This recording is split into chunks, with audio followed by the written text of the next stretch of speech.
Apps can do a lot of cool things. You could order dinner, gamble on your favorite team, and track your health. You could even get a mortgage. One click and you can be approved. I'm not sure by who or what country they're in. You deserve more from the mortgage industry. At AnyMac Home Mortgage, we believe in the need for live human interaction during a very complex process. The kind of service and guidance which an app simply can't provide. Our customers are more than credit scores and income documents. They're individuals and families who live in and strengthen our communities. Their story is our story, and that story begins in a home. Chris Sawyer is an expert on providing superior customer service and in meeting the mortgage needs of current and future homebuyers. With over 18 years of experience in the industry, Chris is able to help customers migrate through the home buying and home financing process by using his wealth of knowledge as a well-qualified mortgage professional. And best of all, Chris is located in Cromwell, Connecticut, where he has helped hundreds of clients in Connecticut, Massachusetts, and Rhode Island make their dreams of homeownership a reality. Visit chrissawyer.any-mac.com. Email him at csawyer@any-mac.com or give him a call, 860-878-8730. Chris Sawyer, NMLS number 39345, corporate NMLS number 338923. AnyMac Home Mortgage is an equal housing lender. American Neighborhood Mortgage Acceptance Company, LLC. DBA AnyMac Home Mortgage. Lo-Fi Direct. Connecticut First Mortgage Correspondent. Licensed lender. Broker number ML 338923. Massachusetts Mortgage Lender and Mortgage Broker License number MC 338923. Rhode Island Licensed Lender. License number 201128110L. Call for additional details.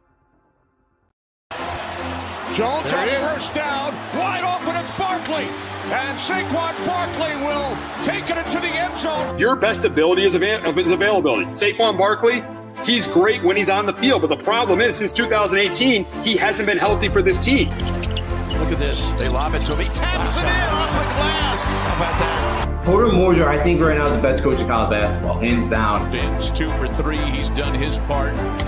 Pitch is drilled to deep right field toward the pole, and it is gone. They don't mind not being what they were in the 90s as the best organization in baseball, because the Yankees are not. They're even close to the best organization in baseball. They're trying to be the Rays, and the Rays do this for a reason. Like, you're the Yankees.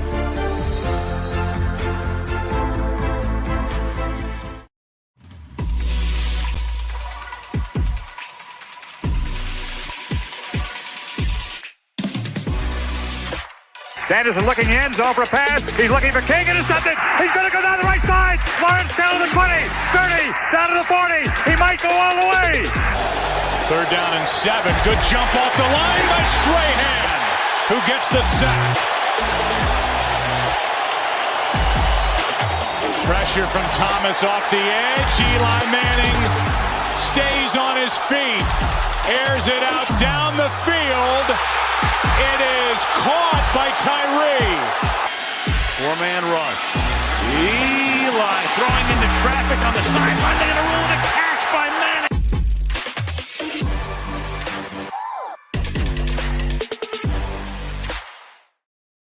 Hello, ladies and gentlemen. Welcome to John About the GMen, the Giants Football Podcast. I'm Big J, joined by a special guest this week, Steve Risser from Sports Talk with R&J. What's going on, Steve? Doing well. Happy to be on. Heck yeah, thanks for joining us today. Joining me today. I know it's been 2 weeks since we did our last show. I know we don't got the usual. Sean's not here, Zay's not here, Joe's not here. Thanks again, Steve, for stepping in. But I couldn't go three weeks without a G-Men, so that's why we're still doing it. But I will say, off the rip, before we dive into everything, this is going to be the last drawing about the G-Men on Wednesdays. We're changing things up. Sundays will be the new day for drawing about the G-Men. Hopefully we can get that going into like a pre-game show as well. Nice. Oh, you guys, season starts. Oh, you guys got to do a pre-game show. I mean, that's got to be it. Yeah, so probably when you guys do it, it's got to be right before the game. You got to be like maybe like an hour, 2 hours before the game. That's when you guys got to do it. Yeah, CMG's had started up their own pre-game show this year, and we were doing that. I think going to try and turn John About the G-Men into that, but with that's all for the future. Exactly, we'll get to exactly. That. Yep, so make sure you tune in Wednesday. I think we're going to shoot for 9 in the morning Eastern time. Make sure you set your alarms. If not, it'll be around that time, maybe even 10. So make sure you check that out. But now let's dive into everything. Starting off, we got the draft coming up, but let's take a little bit of a look back on the rest of the offseason and who has been the biggest winners and losers this offseason. Let's start off with the winners. What team got the best this offseason, Steve? So you want me to give just a bunch of teams or just the one team? Just whoever you have at the top, and I mean you can name a bunch of teams did get better this year. Obviously a bunch of teams did get better. Obviously, the Broncos went out and got Russell Wilson. The Raiders went out and got Devontae Adams and Chandler Jones. Obviously, the Browns got Deshaun Watson. But I think the team that got better and the team that arguably could be the best team in the AFC, that's the Chargers, because they went out and they traded for Khalil Mack to improve that pass rush and have him and Joey Bosa on that same defensive line. And they also went out and signed J.C. Jackson to play corner. So that defense right now, that defense was average last year. I think that's a top 10 defense, a really good pass. That's a really good pass defense. And then you obviously have Justin Herbert and you have a great offense. So I think the Chargers are the team that was the winner of the offseason. Yeah, I think the whole AFC West besides the Chiefs are in this category. Everyone's talking about them. I mean, I've spoke. I even went on your show last week and talked about the Raiders. I've been talking about the Raiders ever since this offseason's really started. I'm not going to talk about the Raiders because it's the AFC West. It's all you can pick any three of those teams: the Chargers, the Raiders, the Broncos, and it wouldn't be a wrong answer. But for me, my honest number one team that got the most better, I would say the Raiders. But a team I'm going to talk about right now, the Browns. One of the best rosters in football. The only question mark was their quarterback, and they went out and they did what they had to do, and now they got a Deshaun Watson. They as far as not necessarily like the best on paper, like the best bolstering of their whole team, but the best like upgrade that the team needed the most was probably to the Browns getting Deshaun Watson. I know it's going to be weird a year after not playing. He was still part of the Houston. He still participated a little bit with the Houston Texans, so he's not a complete year out of competition. But I think that's going to be a struggle, but it doesn't matter. It's not going to be as bad of a struggle as continuing to try and make Baker Mayfield work. I think you talk about teams that I think they did everything right while other teams did a lot of stuff right all over the place. The Browns did that one thing they needed to do to really see how good this team is. Everything, Baker Mayfield has been that scapegoat. And while their defense wasn't as dominant as we thought it was going to be last year, we still put Baker Mayfield as that scapegoat. Now you don't have that. Their defense needs to be dominant, a dominant force. You're putting Deshaun Watson in a situation where he has all these weapons. This is a team that is going for broke this year, and I think they can make some big moves. So while number one for me, the team that I think got the most better this whole offseason has been the Raiders. But I mean, Browns is a team that, I mean, everyone was talking all about Deshaun Watson for like 2 weeks. That was big news, but it's kind of faded off. But let's not forget what's going on there. I know a lot of teams are talking about Baker Mayfield as well, but let's not forget the Browns. But all right, now let's talk about the teams that got worse. There's a few of them, but what team got the most worse to you? To me, it's the Atlanta Falcons. I think this team had the worst offseason. They were this close to getting Deshaun Watson, and then the fact they were flirting with Deshaun Watson, they had to pretty much trade Matt Ryan. Now, and they had to take on his cap hit, so they weren't able to do anything in free agency. Now they have Marcus Mariota as their starter with a really bad roster. I think the Atlanta Falcons are one of the worst teams in football, and I think they had the worst offseason of anyone. Yeah, I get that with the Falcons, but I think even if they brought Deshaun Watson in, that would be like, I mean, it's a topic we've talked about all season about this show, is that Deshaun Watson trade. Like if the Giants made it, it would just be trying to put like a Band-Aid over like a gaping hole. It wouldn't work. I think that would have been the same situation with the Falcons. So while they got worse a lot, I think really they actually it is going to sound weird to say, but I think they got better from getting worse, because keeping a guy like Matt Ryan around trying to hope that he can rekindle that MVP type season. I think now they're full on this is rebuild time. They're fully committing to it. So I think they got better while getting worse, but they obviously did get worse. For me, I think the way I love that I get to say this, but the way the division's been the past for a while now, and just how it's called the NFC least, but it's a tough division because no one can ever really pull away from it while they are playing bad football. But I got the Cowboys. Randy Gregory, Amari Cooper. You've talked a lot about your show, how Amari Cooper is like Dak's safety blanket. So I think losing a guy like that, losing a guy like Randy Gregory to the Broncos, I think in a division where everything is so up and down all the time. And now, you talk about that division is really indicated on how you finish the year prior, how you're going to finish this year. Because now they're going to be playing the number one seeds from last year, the number one teams in each division from last year, and they're going to struggle because they got worse. And I think while they didn't necessarily get the most worse, I think it's going to have the biggest effect on them come the next season because you're going to be playing the top teams from those divisions. So I think a team like the Cowboys, another team, the Packers, I know you brought back Aaron Rodgers, but to think Aaron Rodgers is coming back and then you lose Davante Adams. Aaron Rodgers has been complaining about his receivers the whole time. That's why there was all this turmoil in Green Bay. Now you lost your best guy, so that should be interesting. I think there's a lot of teams that got worse. Oh, yeah. And a lot of teams that got better. I think it's very, very interesting to see, even like the defending champs like the Rams losing a guy like Von Miller.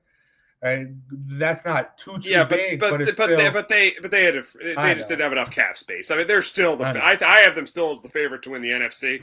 And even talking about other teams that got one team that a lot of people haven't really discussed that got worse this offseason, that's the Patriots. The Patriots definitely got worse, in my opinion. You look at what some of the teams in the AFC teams that they were better than last year did. You saw the Chargers. Obviously, I mentioned the Chargers. You saw the Broncos go out and get Wilson. You saw the Raiders obviously go out and get Adams and Chandler Jones. The Browns, Deshaun Watson. The Colts, Matt Ryan and Stephon Gilmore. The Patriots, outside of trading for Devontae Parker, they did absolutely nothing this offseason. And then you look at their counterpart, the Miami Dolphins. They went out and traded for Tyreek Hill. So the Patriots did not do, outside of trading for Devontae Parker, they did absolutely nothing this offseason. They're trying to help. They're trying to, they have a young QB, and they really didn't put a ton of weapons around Mac Jones going into his second year. So there's definitely concern there. Yeah, and I love that you brought up the Patriots because this reminds me a lot like a team I was very, very right about last year in the Seahawks. They got to the playoffs. They have all this hope. But all these teams around you are getting better, and you're either just staying the same, maybe with the Devontae Parker a smidge better, but all these teams are getting better around you, and you're more or less staying the same. I don't think that's going to do well. And talk about another team that got worse, the Seahawks. They chose Pete Carroll over Russell Wilson. Pete Carroll was great. Yeah, you want to put the whole team when the Seahawks were at their best. It wasn't because of Pete Carroll. It's because of how good that defense was and because of Russell Wilson. Pete Carroll just happened to be there. And you talk about they also had one of the best running backs in the history of the league in Marshawn Lynch. So it was a perfect storm. So I think Pete Carroll, when you're like trying to go and get like Baker Mayfield to be your quarterback, something's wrong there. Exactly. So I think that's another team that got worse. But, we wouldn't be a Giants podcast if we didn't ask where the Giants fell on this list from getting better to worse this offseason. I know the draft's going to be very, very big, and we'll talk about the draft here in a little bit. But as of right now, before the draft, Steve, where did the Giants fall on getting better or getting worse this offseason? I don't think obviously it can get any worse than what it was for the Giants last year. Last year was a terrible season. They had expectations and they ended up going 4-13. They had a bunch of injuries.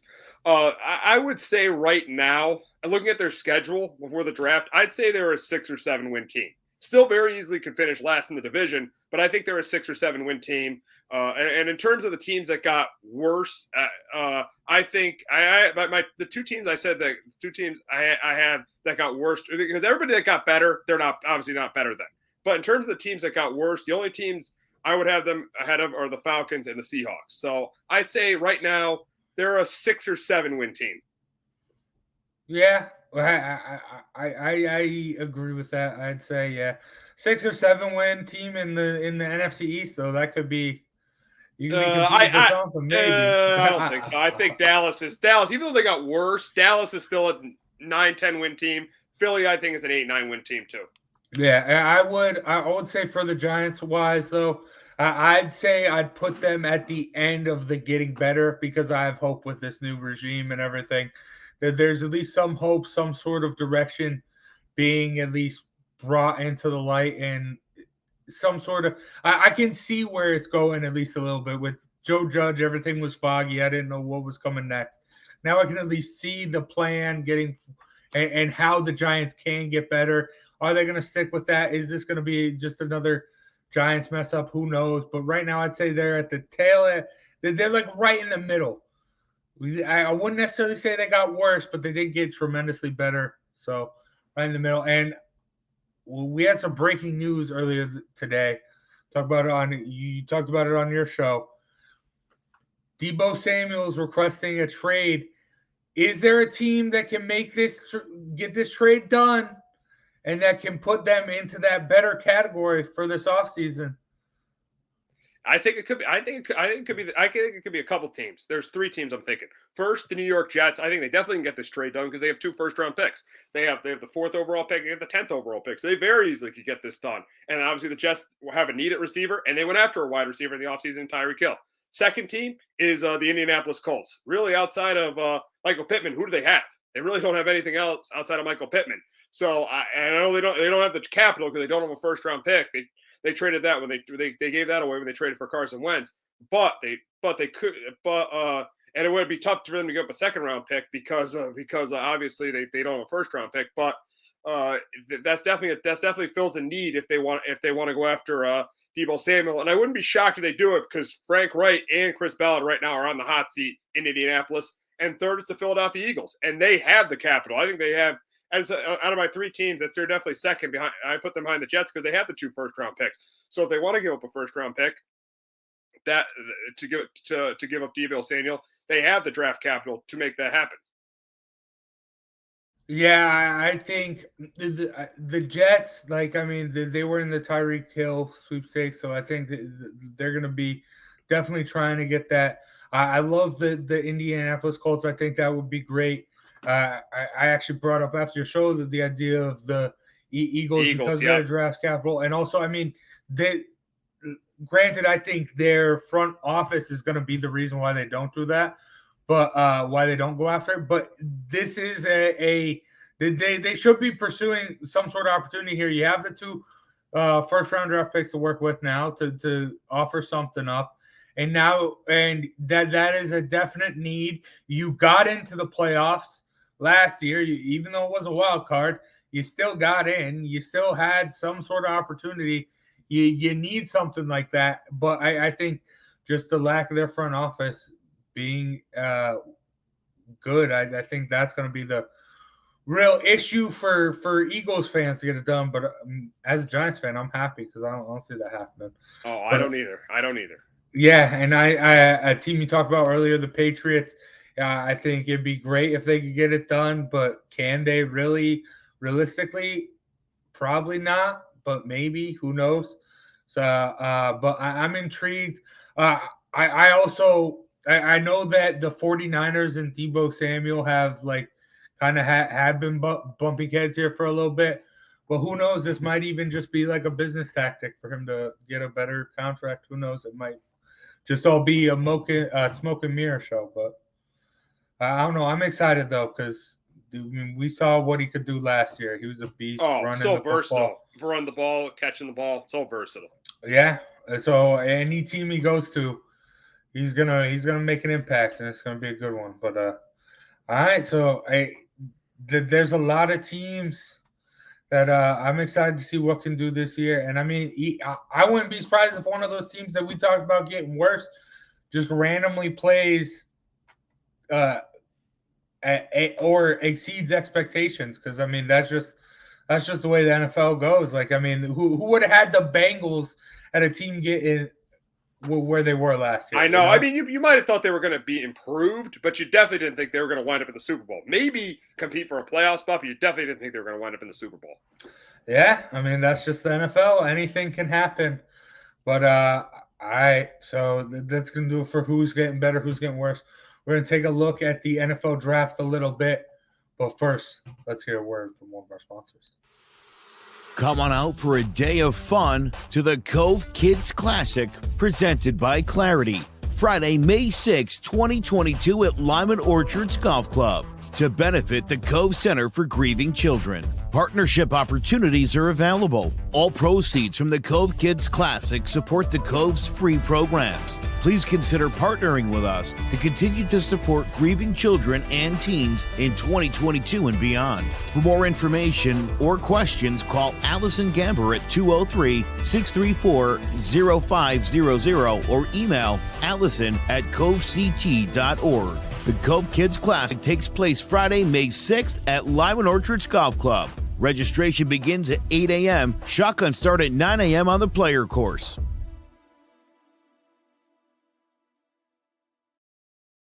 Make sure you come check that out. May 6th, Lyman Orchards Golf Course, Cove Kids Class. Goes to a great charity. Cove Counseling for Grieving Children. Should check that out. And Joe's been talking ever since we started promoting this about the prizes and that stuff. So make sure you check it out. You don't want to tease something about going to Yankee Stadium or something.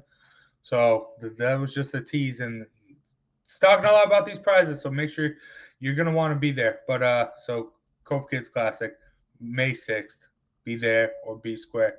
Now let's talk a little bit about the NFL draft. It's coming up a week and a day from right now. That's when it's going to be. First names are going to get called. And this is the most uncertain in a while we've had with the NFL draft. We don't necessarily know. There's no real front runner at number one, or even we don't know how the first couple picks are going to shake up. There's no real dominant QB that is going to be that guy. So my question to you, Steve, just plain and simple, who is the best player coming out of this NFL draft? I think it's pretty obvious it's Aiden Hutchinson. I think he's going to be the consensus number one overall pick. When you look for that number one overall pick, you want to get potential and production. Yeah, he doesn't have, the highest ceiling of number one picks in the past, but he has potential to be really good, and he has the production. He had 14 sacks at Michigan last year, led Michigan to the college football playoff. I definitely think Aiden Hutchinson is the consensus number one overall pick. Yeah, I'm with you with Aiden Hutchinson. I think really the big thing that puts him, because there are some great edge rushers. You got the Thibodeaux, I don't even want to butcher this guy's name, Kasomphanis from Purdue. The guy from Purdue, yeah. Yeah, he's a beast. You got these good, but with Aiden Hutchinson, to me, what I really saw and what really brought him into not necessarily even to the getting buzz for the first overall pick, but also the Heisman was that Ohio State game, and not just his performance in it, him saying, "Hey, I had an opportunity to leave and go to the NFL draft last year, but I decided to just come back, and I didn't want to lose to Ohio State again." He made it his goal to have something like that and be a leader on a team like Michigan. I think that is everything you ask for in a number one overall pick and someone you want to change your whole franchise around. So I think it's going to be great. Another guy that not getting as much buzz, obviously he's a lineman. I think Evan Neal. I know there are a lot of issues coming up around him, because after he signed with Alabama that summer, he ballooned up and gained a bunch of weight, almost was pushing 400 pounds before getting into spring ball with Alabama. But so I mean that's big. but he has been the most dominant force on the offensive line. Really, I mean, everyone talked about Leatherwood last year as being that guy for Alabama. It wasn't. It was Evan Neal. And, I mean, we saw draft night how everyone was complaining how much of a reach John Gruden and Mike Mayock did for Alex Leatherwood. Evan Neal's been the best offensive lineman on the best offensive line the past, 2, 3 2, seasons 3 years. Yeah. In college football. So, yeah, I think that's a guy – he's kind of like shaky. He's kind of going up and down. I think it is because of the weight questions.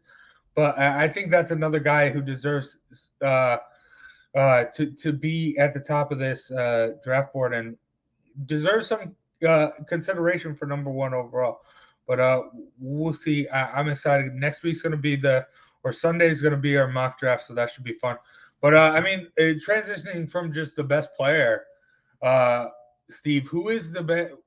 I mean, it's not a great quarterback, but is Malik Willis your top quarterback in this draft? I think so. I think he has all the tools. He's got the arm. He's got the mobility. I mean, I don't mind Pickett, but I think his hand size could be an issue. Ritter, what is his upside?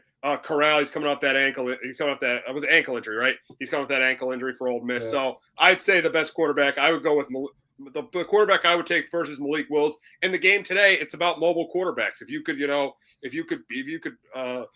be mobile, you could run the zone read, the read option. You can get away from the pass rush. I think that's really, really useful today. So I like Malik Willis.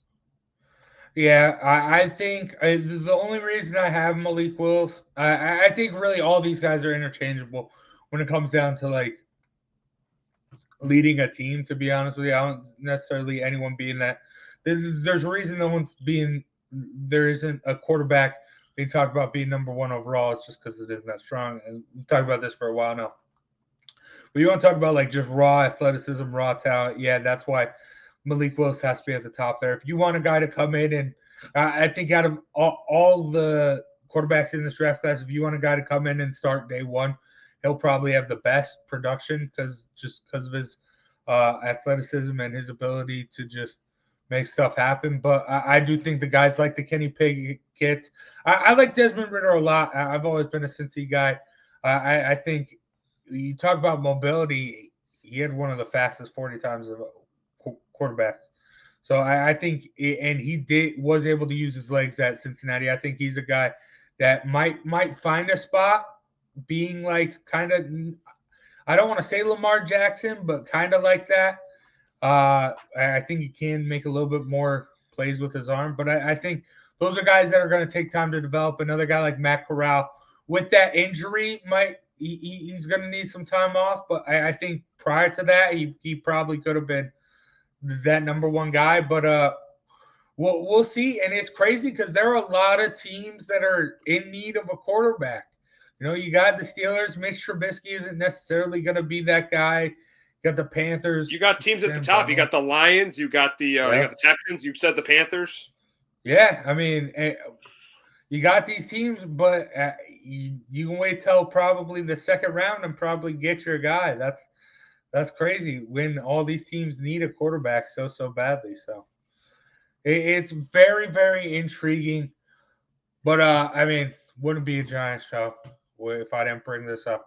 Who do you have the Giants taking? What names are at the top of your big board if you're Joe? I got Ekwonu. I got Ekwonu and Neal have to be on the top of that board. They need that other tackle aside from Andrew Thomas. They need that tackle. They need the offensive line to be not to be great, but it needs to be decent to see what Daniel Jones could do in a huge year for him. They got to prove this year if Daniel Jones. They pretty much have to make a decision if Daniel Jones is the guy, and I think they got to give him the best chance he possibly can to be the guy. And I think that's getting a tackle and with that 5th or 7th pick, and then I think Kyle Hamilton's a name they got to look at. I think obviously Jermaine Johnson, even Kayvon Thibodeau if he's there, a couple of those pass rushers, and then Hamilton because of how good he is. That's definitely a name they got to look at as well.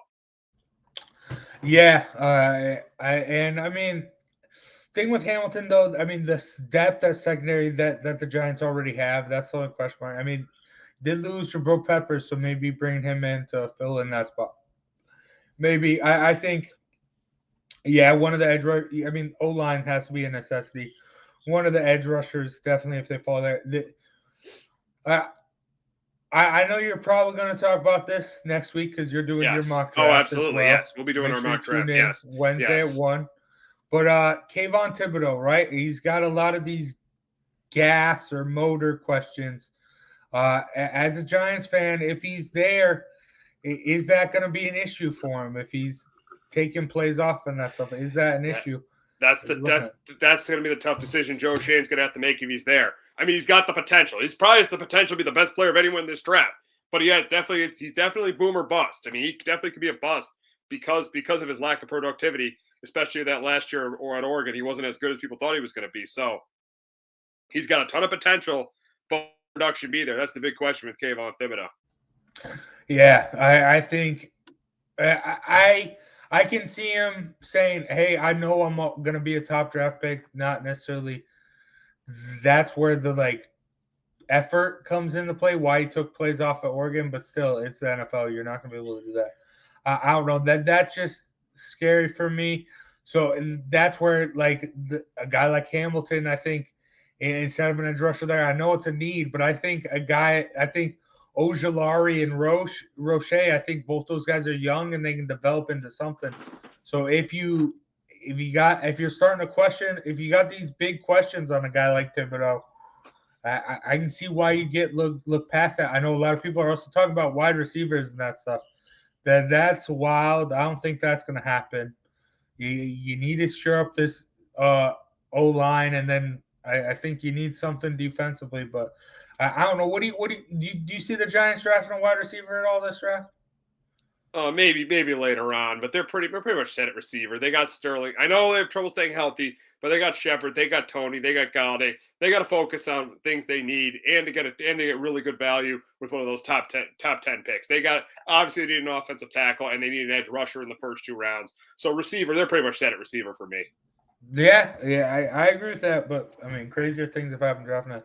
And I know last year a lot of people were surprised the Giants trained back, letting the Bears get Justin Fields, getting Kadarius Toney, now setting up for these 2 draft picks this year. Do you see the Giants at all making a move like that, trading back, or do you think they're just going to stick with it? I would be surprised if they traded one of those picks back to even get more picks. This is a rebuilding season. Why not have Joe Shane have as many picks as possible to rebuild this roster?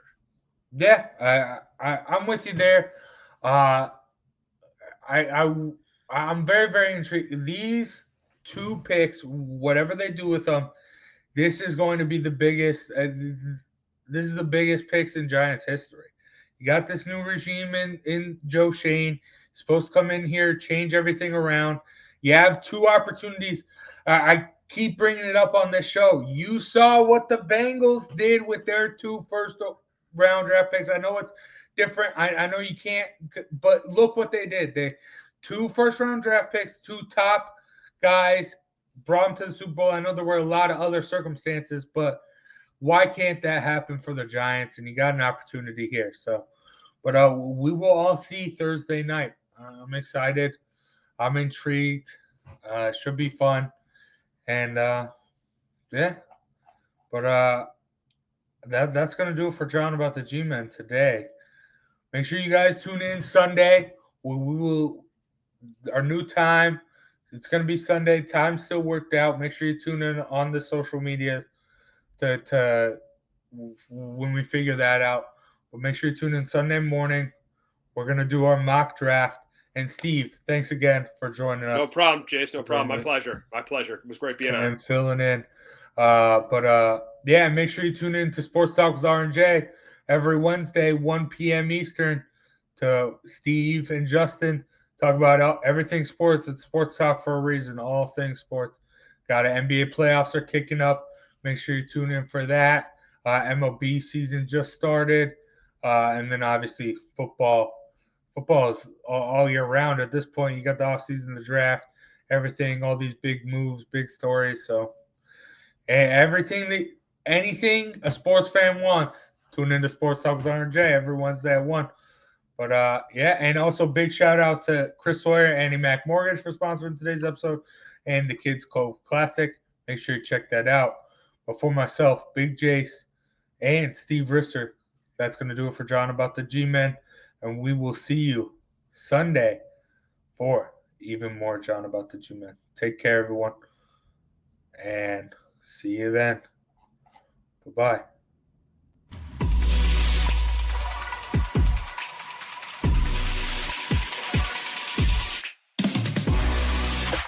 Sanderson looking in, zone for a pass. He's looking for King, intercepted. He's going to go down the right side. Lawrence down to the 20, 30, down to the 40. He might go all the way. 3rd down and 7. Good jump off the line by Strahan, who gets the sack. Pressure from Thomas off the edge. Eli Manning stays on his feet. Airs it out down the field. It is caught by Tyree. 4-man rush. Eli throwing into traffic on the sideline. They had a rule to catch by Manning.